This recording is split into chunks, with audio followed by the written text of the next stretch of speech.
Okay, hello from the New York Times, and the name of the article is The Formula for a Rich World: Equality, Liberty, and Justice. So, who wrote this article is Deirdre N. McCloskey, and he wrote on September 2nd of September of 2006. This article starts with the quote that is, "The world is rich and will become still richer. Quit worrying." So pretty much, billions of people around the world live with less than $3 a day. But if this happening since the 800s, because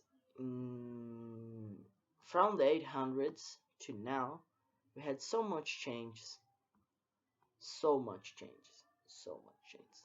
It's hard to believe, but back in the old days, people used to live in tents and mud huts, and nowadays the poor population, comparing with the people who lives in tents, lives in kind of like favelas with electricity and literacy.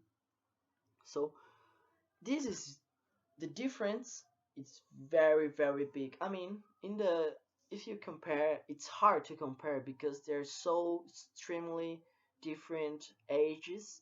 Like in the old days didn't have electricity, but it's very important that we realize that in the old days they had things of the rich population, the rich class has, that they didn't have. It's kind of similar to the nowadays, but nowadays the poor class and the middle class have opportunity to study and get better and chances. Even the difference between countries has fallen nearly continuously.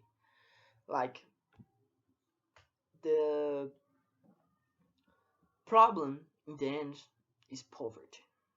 The difference between social classes happen because of the ways that the poor classes think about how the rich people had money, and they kind of they don't worry about having more money. I mean, of course they want to have more money, but they don't want work a lot and work hard to have this money back.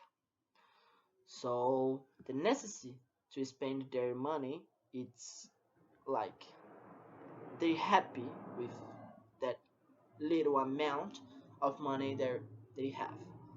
So they complain a lot how the rich people can spend their money in yachts and houses, summer houses, winter houses, or buildings, or cars, or buying a dress like or a jumper or shoes that's so expensive.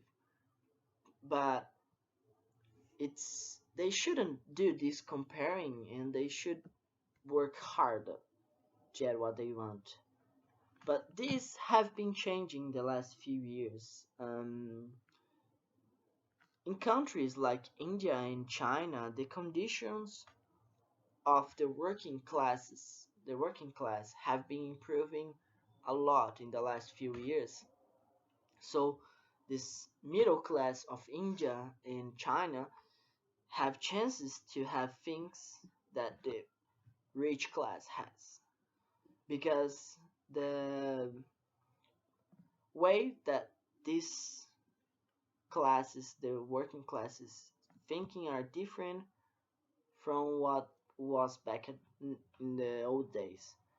And they want more, they want happiness, but they know to them get this happiness, they need to work harder. And just add a comment.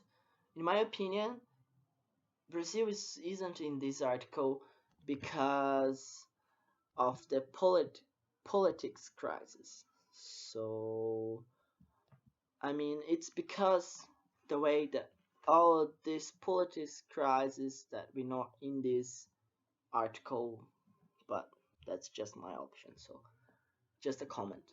Sorry. But what happened to this great enrichment of so many people and all of that? It's so I got this quote, not quote, phrases from the article.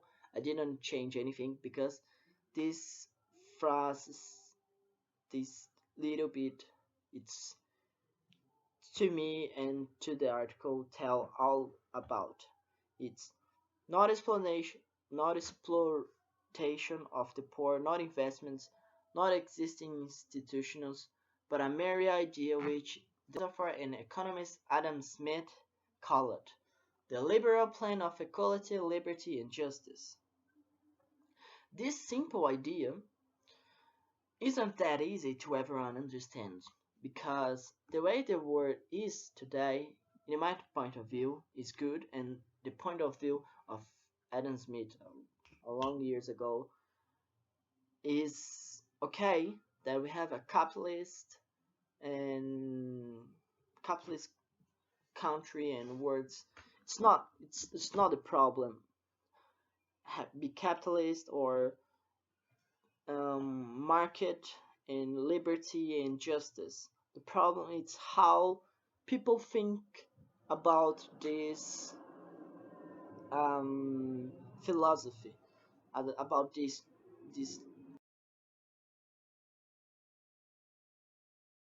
about this. It's pretty much like they educated and they think a little bit wrong because the liberalism is clearly like the kind of the best way of the word because you free, you have justice and all of that, but when you think about doing uni and searching for better things to you and to your life to experience and all of that, you need have money and you need um that if you want, really want, you need to go and get it because it's not going to happen. Someone come to you and say, look, I want to give to you a free trip. You need to go and work hard and get it money and work to have it. So it's really necessary that we inspire the masses of people to understand this idea. So but we need focus. No, actually, we need, yeah, we need focus not in the elite. We need focus in the middle, poor classes, the poverty in it all, and like inspire them to get better. So I finished my explanation about the article that I read and did this video with this the question, how can we inspire these people? So please everyone help me answer this question. It's Ramon, business class. So see you on Monday.